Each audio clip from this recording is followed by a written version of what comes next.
Samantha actress சமந்தாலேருந்து, Rohit சர்மாலேருந்து, Rohit சர்மாவோட ஒய்ஃப்லேருந்து, நம்ம friends யாராவது வரைக்கும் கூட இன்னைக்கு இன்ஸ்டாகிராமில் ஒரு ஸ்டோரி போட்டு பார்த்துருப்பீங்க. ஆல் ஐஸ் ஆன் ரஃபா அப்படிங்கிற ஒரு ஸ்டோரி.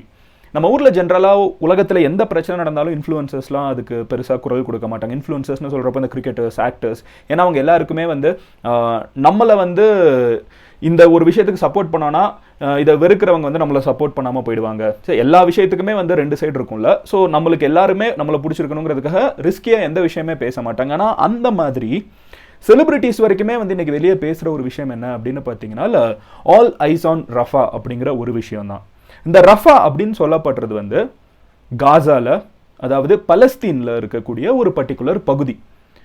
பலஸ்தீனுக்கும் இஸ்ரேலுக்கும், அதாவது இந்த காசாவுக்கும் இஸ்ரேலுக்கும் பிரச்சனை பல மாசமாக போயிட்டு இருக்கு. இப்போ ஏன் இதை பற்றி பேசுகிறாங்கன்னு கேட்டிங்கன்னா, நான் உங்ககிட்ட அதுதான் நான் டீட்டெயில்டாக சொல்ல ஆரம்பிக்கிறேன். கேட்டு முடிக்கிறப்போ இந்த உலகத்தில் மனிதாபிமானமே இல்லையாங்கிற கேள்வி மட்டும்தான் நம்மளுக்கு இருக்கிற மாதிரி ஒரு ரொம்ப கொடூரமான ஒரு விஷயம் நடந்திருக்குது. அது என்னன்னு உங்ககிட்ட சொல்ல ஆரம்பிக்கிறேன். ஃபர்ஸ்ட் விஷயம் என்னன்னு தெரியும், உங்களுக்கு எல்லாருக்குமே தெரிஞ்சிருக்கும். இஸ்ரேல் காசாக்குள்ளே இருக்கிற ஹமாஸ் அப்படின்னு சொல்லப்படுற இந்த ஒரு அமைப்பை கம்ப்ளீட்டாக அழிக்க போகிறோம் அப்படிங்கிறத கங்கணம் கட்டிட்டு உள்ளுக்குள்ளே இறங்கினாங்க. முதல்ல வெளியில இருந்து இந்த காசா அப்படின்னு சொல்லப்படக்கூடிய இந்த ஒரு ஸ்ட்ரிப்பில் தாக்குதல்கள் நிறைய நடந்துட்டு இருந்துச்சு. காசா ஒரு சின்ன பகுதி, நம்ம சென்னை மாதிரி ஒரு ஏரியா தான். இஸ்ரேல் அப்படின்னு சொல்லப்படக்கூடிய இவ்வளோ பெரிய நாடு இந்த காசான்னு சொல்லப்படக்கூடிய இந்த ஒரு ஸ்ட்ரிப் மேலே, அது ஒரு பார்க்குறதுக்கு நீளமாக இருக்கும், ஓகேவா, அதோட வடிவமைப்பு. அதனால காசா ஸ்ட்ரிப் அப்படிம்பாங்க. ஒரு சின்ன பேப்பர் மாதிரி இருக்கும். இந்த ஒரு சின்ன இடத்து மேலே கண்டினியூஸாக குண்டு மலைகளை பொழிஞ்சுக்கிட்டே இருந்தாங்க. இதுக்கு இன்டர்நேஷனல் லெவலில் பார்த்தீங்கன்னா ஜெர்மனிலேருந்து, நெதர்லாண்ட்ஸ்லேருந்து, ஸ்விட்சர்லாந்து சொல்ல முடியாது, but Netherlands, France, Germany, US, UK எல்லாருமே சப்போர்ட் பண்ணிருந்தாங்க. எல்லாருமே ஹமாஸ் அப்படிங்கிறவங்க ஒரு ரொம்ப மோசமான அமைப்பு, அவங்களை அடிக்கிறதுக்கு இஸ்ரேலுக்கு எல்லா உரிமையும் இருக்குதுன்னு சொன்னது மட்டும் இல்லாமல் ஆயுதங்கள் கூட கொடுத்தாங்க. அந்த ஆயுதங்களை வச்சு தான் இஸ்ரேல் கண்டினியூஸாக காசா மேலே குண்டதுகளை போட்டுட்டு இருந்தாங்க. பல பேர் இறந்து போனாங்க. அதுக்கப்புறம் இஸ்ரேல் என்ன பண்ணாங்கன்னா, நாங்கள் ஹமாஸை கம்ப்ளீட்டாக அழிக்க போகிறோம் அப்படின்னு சொல்லிட்டு காசாக்குள்ளேயே நுழைஞ்சிட்டாங்க. உள்ளுக்குள்ளே நுழைஞ்சு கம்ப்ளீட்டாக அங்கே பொதுமக்கள் நிறைய பேர் இருப்பாங்களா. ஸோ அந்த பொதுமக்கள் என்ன சொன்னாங்க, காசாங்கிறது ஸ்ட்ரிப்பு நீட்டமாக இருக்குது, ஸோ நார்த்தில் இருக்கக்கூடிய காசாவில் இருந்த மக்களை நீங்கள் சவுத்துக்கு போங்க. அப்போ மீதி இருக்கிறவங்க யாருன்னு பார்த்தீங்கன்னா இந்த தீவிரவாதிங்க, ஹமாஸ் அப்படிங்கிற தீவிரவாதிகள்னு இஸ்ரேல் சொல்கிறாங்கல்ல. ஸோ அவங்கள நாங்கள் தாக்க போகிறோம், பொதுமக்கள் போயிடுங்க அப்படின்னு சொல்கிறாங்க. பொதுமக்கள் இஸ்ரேலை நம்பி, சண்டைக்காரன் தான் உள்ளுக்குள்ள நாட்டை எடுக்கணும்னு நினச்சிட்டு இருக்கான், இருந்தாலும் நம்பி கீழே போகிறாங்க, மிடிலுக்கு போகிறாங்க. அப்புறம் இஸ்ரேல் என்ன சொல்கிறாங்கன்னு பார்த்தீங்கன்னா, மேலெல்லாம் நாங்கள் எடுத்துட்டோம், அடுத்து நாங்கள் நடுப்பகுதிக்கு வரப்போகிறோம், அதனால் நீங்கள் நடுவில் இருந்துக்கிட்டு இன்னும் சவுத்துக்கு போங்க அப்படின்னு சொல்கிறாங்க. ஸோ காசாங்கிற இந்த ஸ்ட்ரிப்பில் நார்த்தில் இருந்துக்கிட்டு எல்லாரும் மிடில் வராங்க, மிடில் இருக்கிறவங்களும் இன்னும் சவுத்துக்கு போக சொல்கிறாங்க. ஆனால் சவுத்தில் ஓரளவுக்கு மேலே போக முடியாது. ஏன்னா அடுத்து இன்னொரு நாடு இருக்குது, இஜிப்ட் இருக்குது. இஜிப்ட் மிகப்பெரிய சுவர்களை வச்சு எலக்ட்ரிக் ஒயரெல்லாம் போட்டு எங்கள் நாட்டுக்குள்ளே வராதிங்க, உங்கள் நாட்டு பிரச்சனை இல்லை அப்படிங்கிறத ரொம்ப ஸ்ட்ரிக்டாக போர்டு வச்சுட்டாங்க. சொந்த நாட்டுக்குள்ளேயே அகதிகளா, இந்த அகதி அப்படிங்கிற ஒரு வார்த்தை இருக்குல்ல, ரொம்ப பவர்ஃபுல்லான ரொம்ப சோகமான ஒரு வார்த்தை. இந்த அகதிகள் அப்படின்னு சொல்கிறப்போ பக்கத்து நாடுலேருந்து இன்னொரு நாட்டுக்கு நிறைய பேரை பார்த்துருப்போம். பட் சொந்த நாடுகள்லேயே ரெஃப்யூஜிஸா, வீடுகள் இல்லாமல், உடைமைகள் இல்லாமல், எல்லா இருந்தும் இந்த நாடுகள் பண்ணுற சண்டையில் வேற வழி இல்லாமல் நாட்டுக்குள்ளேயே அகதிகளை அவங்க சவுத்தை நோக்கி போகிறாங்க. இவங்க கடைசியில் சவுத் ஆஃப் காசாவில் இருக்கக்கூடிய ஒரு பர்டிகுலர் பகுதியோட பேர் தான் ரஃபா அப்படின்னு சொல்லப்படக்கூடிய பகுதி. இதுக்கு கீழே போக முடியாது. இதுக்கு கீழே யோசிச்சு பாருங்க, இதுக்கு கீழே பெரிய பெரிய சுவரு கட்டி வச்சிருக்காங்க. இஜிப்டுக்குள்ளே போகணும், பெரிய பெரிய சுவரு கட்டி எலக்ட்ரிக்யூட் பண்ணி கீழே விழுந்து செத்து போயிடுவீங்க, எலக்ட்ரிசிட்டி ஷாக் போயிடும், ஓகேவா.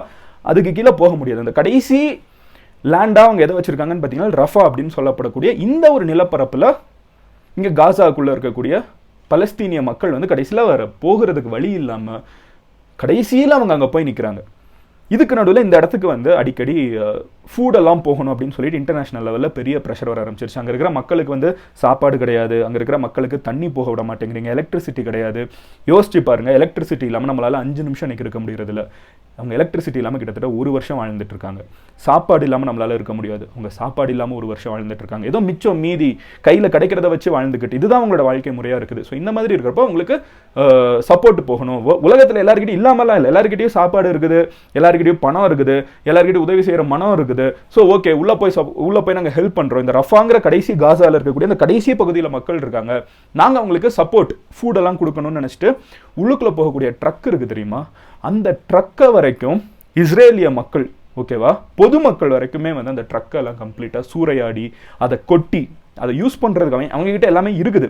ஒரு பால் பவுடர், பச்சை குழந்தைங்களுக்கு போகக்கூடிய பால் பவுடர் எல்லாத்தையும் கீழே ஊற்றி சாப்பாடே அவங்களுக்கு போகக்கூடாது, இவங்கெல்லாம் அழிஞ்சு போகணுங்கிற மாதிரி வந்து கொடுமைகள் வந்து அவங்க பண்ணியிருக்காங்க. அதையும் மீறி கொஞ்சம் சப்போர்ட் போயிட்டு இருந்திருக்குது. ஸோ இப்போ நம்மளுக்கு விஷுவலாக யோசிச்சு பாருங்கள், சொந்த வீட்டை விட்டு சொந்த நாட்டை விட்டு மக்கள் வந்து அனுப்பப்படுறாங்க.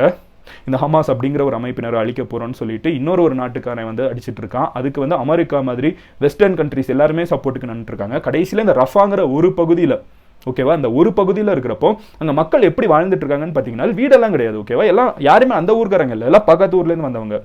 இந்த பீச்சு கிட்டலாம் வந்து குடிசை போட்டு இருப்பாங்களா, அந்த மாதிரி பீச்சு கிட்ட டென்ட் போட்டுருக்காங்க. டென்ட்டோலாம் வந்து இன்னைக்கு ரொம்ப எக்ஸ்பென்சிவ் ஆயிடுச்சு, ஓகேவா, அங்கே எல்லாமே வந்து பயங்கர எக்ஸ்பென்சிவ்.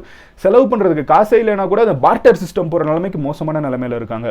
ஸோ அதை வச்சு எப்படியாவது வாழ்ந்துடலாம், பொழைச்சிடலாம், இது எப்படியாவது இது முடிவுக்கு வந்துடும் இந்த போர் அப்படின்னு நினச்சிட்டு வாழ்ந்துட்டு இருக்க மக்கள் அந்த நேரத்தில் அந்த ரஃபா பகுதியில் இருக்காங்க. இன்டர்நேஷனல் லெவலில் ஜோ பைடன் என்ன சொல்றாருன்னு பார்த்தீங்கன்னா, இஸ்ரேல் முதல்ல என்ன சொல்றாங்கன்னா, இப்போ ரஃபா பகுதிக்குள்ளே நாங்கள் போய் தேடணும், ஹமாஸ் அமைப்பினர் அங்கே தான் இருப்பாங்க, நாங்கள் அவங்கள அங்கே போய் தேட போகிறோம்னு சொல்கிறப்போ இன்டர்நேஷனலாக எல்லாருமே கேட்க ஆரம்பிச்சிட்டாங்க, டே இதுக்கு மேலே அந்த பகுதியில் போய் நீங்கள் அவங்கள போய் தேடுறதுக்கு என்னடா இருக்குது, இருக்கலாம் அவங்க இருக்கலாம், உள்ள இல்லைன்னு யாரும் சொல்லலை, ஆனால் நீங்கள் அங்கே போய் தேடுற ப்ராசஸில் அங்கே இருக்கிற பொதுமக்கள் எத்தனை பேர் இறந்து போவாங்க, ஸோ தயவு செஞ்சு அங்கே போகாதீங்க, அங்கே தாக்குதல் நடத்தாதீங்க அப்படிங்கிற ஒரு விஷயத்தை வந்து முன்வைக்கிறாங்க. உலகத்தில் இருக்கக்கூடிய பொதுமக்கள் கொஞ்சம் கொஞ்சமாகவே வெஸ்டர்ன் கண்ட்ரீஸே இந்த ஸ்டாண்ட் எடுக்க ஆரம்பிச்சிட்டாங்க. அமெரிக்காவோட ஜோ பைடன் என்ன சொல்கிறாரு, இவ்வளோ நாள் வந்து இஸ்ரேல் இதெல்லாம் பண்ணிட்டு இருக்கிறது காரணம் என்னன்னு பார்த்தீங்கன்னா ஜோ பைடனோட சப்போர்ட் என்றைக்குமே உங்களுக்கு இருந்துச்சு. ஜோ பைடன் என்ன சொல்கிறாருன்னு பார்த்தீங்கன்னா, ராஃபாக்குள்ள இஸ்ரேல் வந்து போச்சுனாலோ இல்லை ராஃபா வந்து உள்ள தாக்குதல் நடத்தி பொதுமக்களுக்கு காயம் ஏற்பட்டாலோ நாங்கள் இஸ்ரேலுக்கு கொடுக்குற ஆயுதத்தை கம்ப்ளீட்டாக நிறுத்திடுவோம், நாங்கள் இஸ்ரேலுக்கு சப்போர்ட் பண்ண மாட்டோம் அப்படின்னு ஜோ பைடன் சொல்கிறாங்க. ஸோ இந்த கடைசி செட் ஆஃப் லேண்டில் இருக்காங்க.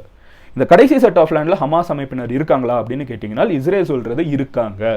மக்களோட மக்களாக இவங்க ஒளிஞ்சுக்கிட்டே எங்களை தாக்குறாங்க, எங்களுக்கு வேறு வழி இல்லை, உள்ளே போகணும், இந்த முன்ன பின்ன போய்கிட்டே இருக்குது. ஒரு 3 நாளுக்கு முன்னாடி கடைசியில் இஸ்ரேல் வந்து இன்டர்நேஷனல் ப்ரெஷருக்கு நடுவில், ஏன்னா ஜோ பைடன் தான் கையை வச்சுட்டாரு, நான் சப்போர்ட் பண்ண மாட்டேன்ப்பா அப்புறம் அப்படின்ட்டார்ல. இப்போ இஸ்ரேலோட கவர்மெண்ட் என்ன சொல்கிறாங்கன்னா, ஓகே ரஃபா வந்து ஒரு சேஃப் பகுதி, நாங்கள் அங்கே தாக்குதல் நடத்த மாட்டோம் அப்படின்னு சொல்லிட்டாங்க. அங்கே வந்து உடனே சுற்றி இருக்கிற மிச்சம் மீதி நார்த்து மிடில் இருக்கிற மக்கள் கூட வந்து ஓகே ரஃபா வந்து அப்போ சேஃபான பகுதி, இங்கே வந்து அடிக்க மாட்டோம் அப்படின்னு சொல்லி இஸ்ரேல் சொல்லிட்டாங்கிற நம்பிக்கையில் குடும்பங்களாக வந்து எல்லாருமே டென்ட்டில் வாழ்ந்துட்டு இருக்காங்க. யோசிச்சு பாருங்க, பெரிய பெரிய வீடு கிடையாது, டென்ட்டில் வாழ்ந்துட்டு இருக்காங்க.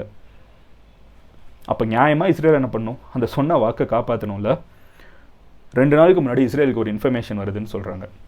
அவங்க தேடிட்டு இருக்கக்கூடிய 2 முக்கியமான ஹமாஸ் தலைவர்கள் வந்து இங்கே ரஃபா பகுதியில் இருக்காங்கன்னும் அவங்க 2 பேரும் அதனால அங்கே தாக்கணும்னு ஒரு முடிவெடுத்தோன்னு சொல்லிட்டு கண்டினியூஸாக அந்த பகுதியில் குண்டுகள் போடப்படுது. அதாவது இங்கே கவலைப்படாதீங்க, நீங்கள் பத்திரமா இருங்க, நீங்கள் குடும்பம் குட்டியோட சந்தோஷமாக இருக்கு, உயிர் வாழலாம், சந்தோஷம்லாம் போயிடுச்சு, உயிர் வாழலாம்னு சொல்லக்கூடிய அந்த பகுதி மேலே 2 ஹமாஸ் அமைப்பினர் இருக்காங்கன்னு எங்களுக்கு இன்ஃபர்மேஷன் வந்துருச்சுன்னு தெரிஞ்ச உடனே கண்டினியூஸாக குண்டுகளை போடுறாங்க. டென்ட்டுகள்லாம் எரிய ஆரம்பிக்குது. டென்ட்டுக்குள்ளே வீடை இழந்து உடமையை இழந்து எல்லாம் இழந்த மக்கள் கடைசியில் அங்கே தூங்கிட்டு இருக்கிற நேரத்தில் திடீர்னு தீ, டென்ட்டை விட்டு வெளியே ஓடி வந்து பார்த்தா தீ எரிஞ்சிட்டு இருக்குது. தலையில்லாத குழந்தை, கணவனை இழந்த மனைவி, குடும்பமே இல்லாமல் அனாதையான குழந்தைங்க எல்லாரையுமே பார்க்க முடியுது. சாம்பலாக இருக்காங்க, கையில் எடுத்து பார்த்தா சாம்பல் தான் இருக்குது. கிட்ட படுத்துட்டு இருந்த அம்மா சாம்பலாக இருக்காங்க, கிட்ட படுத்துட்டு இருந்த அப்பா சாம்பலாக இருக்காங்க. தன்னோட பிறந்த குழந்தை, ஒரு அப்பாவுக்கு எப்படி இருக்கும்னு யோசிச்சு பாருங்க, பிறந்த குழந்தையோட தலை இல்லாமல் வெறும் உடலை மட்டும், சடலத்தை மட்டும் தூக்கி வச்சுட்டு இது யாரோட உடல், என் குழந்தையா இல்லை வேற யார் குழந்தையான்னு ஏன்னா தெரிய, தலை இல்லைன்னா குழந்தைய யாருன்னு என்னன்னு அப்படிங்கிறது, பிஞ்சு குழந்தை. இந்த காட்சிகள்லாம் நடக்குது. இன்டர்நேஷ்னல் லெவலில் இப்போ நாம் பார்த்துட்டு இருக்க மாதிரி மிகப்பெரிய செலிபிரிட்டிஸ்லேருந்து இன்டர்நேஷ்னல் லெவலில் அரசாங்கங்கள்லேருந்து எல்லாருமே வந்து இதை வந்து ரொம்ப கண்டம் பண்ணுறாங்க. இப்போ வந்து இஸ்ரேல் வந்து முதல்ல ஒரு முக்கியமான விஷயம் பண்ணியிருக்காங்க. ஆமாம் இப்படி ஒன்று நடந்திருக்குங்கிறத நாங்கள் ரெகக்னைஸ் பண்ணுறோம். இது வரைக்கும் அவங்க என்ன பண்ணிருந்தாங்கன்னு பார்த்தீங்கன்னா இந்த மாதிரி ஒரு பெரிய தாக்குதலை நடத்துறது, கடைசியில் எங்களுக்கு அதுக்கு சம்மந்தமே இல்லைன்னு சொல்கிறது இந்த தடவை ஒத்துக்கிருக்காங்க.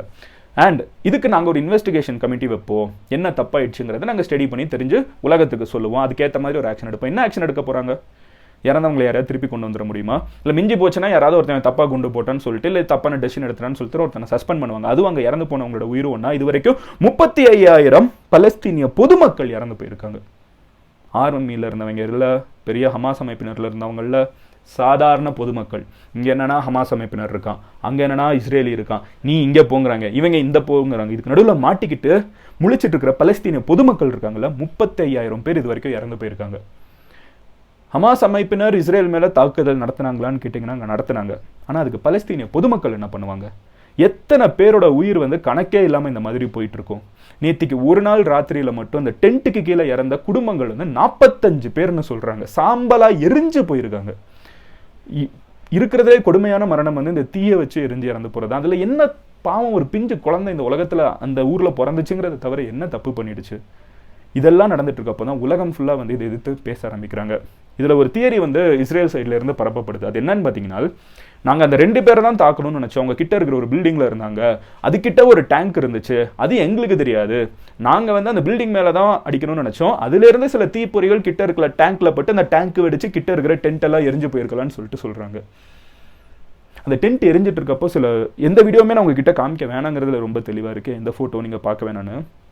பட் எரிஞ்சிட்டு இருக்குது கூட தன்னோட சொந்த அப்பா அம்மாவோ இல்லை சொந்தக்காரங்களோ இல்லை நண்பர்களோ எரிஞ்சிட்டு இருக்காங்கன்னு தெரியறப்போ ஒரு வீடியோ ரொம்ப பவர்ஃபுல்லாக இருந்துச்சு. சும்மா மண்ணை எடுத்து இப்படி உள்ளே போட்டு ஒரு குழந்தை இப்படி கையில் சும்மா கீழே இருக்கிற மண்ணை அள்ளி அந்த தீ அணைக்க பார்த்துட்டு இருக்கிறதெல்லாம் அணைக்க முடியாது. பட் இதுதான் இன்னைக்கு இஸ்ரேல் பண்ணியிருக்கிற ஒரு விஷயம். ஓகே, இவ்வளோ பெரிய ஒரு விஷயம் பண்ணிட்டாங்க, உலகம் ஃபுல்லாக இதை எதிர்த்து பேச ஆரம்பிச்சுட்டாங்க. இப்போ இஸ்ரேல் நிறுத்திட்டாங்களான்னு கேட்டிங்கன்னா அதான் கிடையாது. இந்த வீடியோ நான் எடுத்துகிட்டு இருக்கிற இந்த நேரத்தில் இன்னும் நிறைய படைகளோட இஸ்ரேலிஸ் வந்து அவங்களோட ஆர்மியை வச்சுக்கிட்டு இந்த ரஃபான்னு சொல்லப்படக்கூடிய காசாவோட கடைசி எல்லையில் இந்த சைடு ஓடுறதுக்கு மக்களுக்கு வழி கிடையாது. சுவரு கட்டி ஏறுனா எலக்ட்ரிசிட்டி ஷாக் அடித்து கீழே விழுகுறாங்க.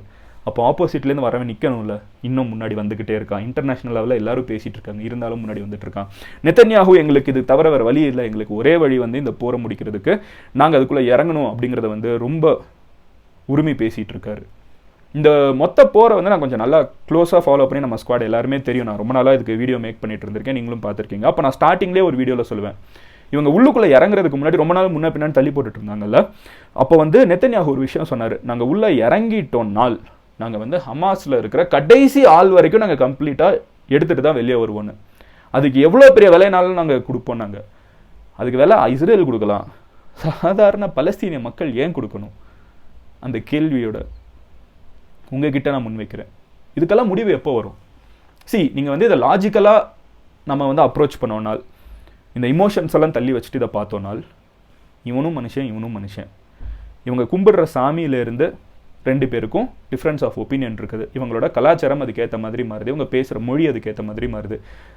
பட் இவங்க எல்லாத்தையுமே கம்ப்ளீட்டாக இந்த ரிலிஜன், அப்புறம் வந்து இந்த லாங்குவேஜ், அப்புறம் வந்து இவங்களுக்குள்ள இருக்கிற டிவிஷன், இந்த பார்டர்ஸ் இதெல்லாம் ரிமூவ் பண்ணிட்டு இங்கே பிறக்கிற ஒரு குழந்தையும், இப்போ இன்னைக்கு இஸ்ரேலில் பிறக்கிற ஒரு குழந்தையவும், இங்கே பலஸ்தீனில் பிறக்கிற ஒரு குழந்தையவும், இந்த தீக்கு நடுவில் பிறந்த ஒரு குழந்தையுமே எடுத்துகிட்டு போய் நம்ம வந்து இன்னொரு கண்ட்ரியில் விட்டு வளர வச்சோன்னா அந்த 2 குழந்தைங்களுமே அந்த நாட்டுக்கு மிகப்பெரிய பேட்ரியாட்டாகவும், அந்த நாட்டில் இருக்கக்கூடிய ஒரு சாமியை வந்து பயங்கரமாக கும்பிட்டுட்டும், அங்கே இருக்கிற மொழியை பயங்கரமாக விரும்பிட்டும் வளரும். இதுதான் உலகத்தில் இருக்கிற எல்லாருமே. இங்கே நீங்களும் நானும் இந்த மண்ணில் பிறந்தவங்கிறதுனால இங்கே இருக்கிறது எல்லாமே நம்மளுக்கு பிடிச்சிருக்குது. பட் அங்கே இருக்கிறவனும் மனுஷன் தான், பக்கத்து ஊரில் இருக்கிறவன் மனுஷனும் தான், எதிர் ஊரில் இருக்கிறவனும் மனுஷன் தான். ஆனால் இந்த அரசியல்வாதிங்க நம்மளுக்குள்ளே இருக்கிற இந்த பாகுபாடுகளை வச்சுக்கிட்டு பண்ணக்கூடிய அரசியலுக்கு எவ்வளவு விலை கொடுக்க வேண்டியது இருக்குது? இன்னைக்கு பலஸ்தீனில் நடக்கிறது நாளைக்கு உலகத்தில் எங்கனாலும் நடக்கலாம். தயவு செஞ்சு நமக்குள்ளே இருக்கிற பாகுபாடுகளை தயவு செஞ்சு ரொம்ப ரொம்ப சீரியஸாக மக்களுக்குள்ளே சண்டை போடுற அளவுக்கோ வெறுக்கிற அளவுக்கோ யோசிக்காதீங்க. நீங்கள் அந்த வீட்டில் போகாம பக்கத்து வீட்டில் பிறந்தீங்கன்னா உங்களோட பிலீஃபு, உங்களோட சிஸ்டம், உங்களோட லாங்குவேஜ், உங்களோட எல்லாமே மாறும். ஆமாவா இல்லையா? அவ்வளோதான் மேட்ரு. இது எல்லாமே நம்ம போடுற துணி மாதிரி. அந்த ஐடென்டிட்டின்னு நம்ம நினைக்கிறது எல்லாமே துணி மாதிரி தான். அதை இன்னைக்கு கழட்டிட்டு வேற ஒன்று போட்டோன்னா அது நம்மளோடதாயிடும். அதுக்கு கொடுக்க வேண்டிய இம்பார்ட்டன்ஸ் இவ்வளோ பெருசு கிடையாதுங்கிறத மட்டும் ரியலைஸ் பண்ணிட்டு இந்த வீடியோ முடிக்கிறேன். முடிஞ்ச அளவுக்கு இந்த வீடியோ நிறைய பேர்கிட்ட ஷேர் பண்ணுங்கள்.